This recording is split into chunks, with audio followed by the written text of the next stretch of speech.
So last weekend, my family decided to host a dinner party to celebrate my cousin Linda's new job.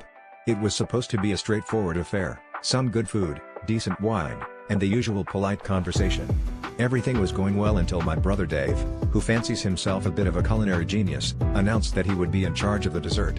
Now, Dave's culinary experiments are renowned in our family, not for their success, but more for the interesting disasters they usually become.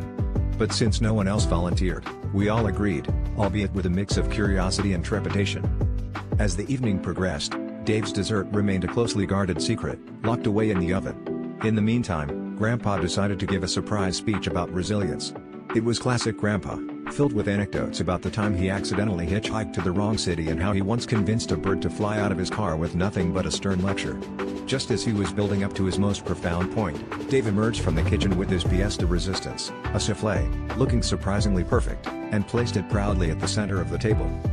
But as Grandpa continued his eloquent ramble about bouncing back from life's setbacks, the soufflé, almost as if on cue, began to deflate.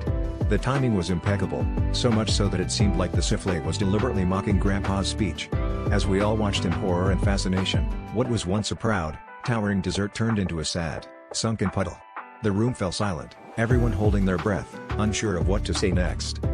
Grandpa paused, looked at the deflated soufflé, and with a gleam of amusement in his eyes, he declared, "Well, folks, there you have it. Even good intentions fall flat sometimes."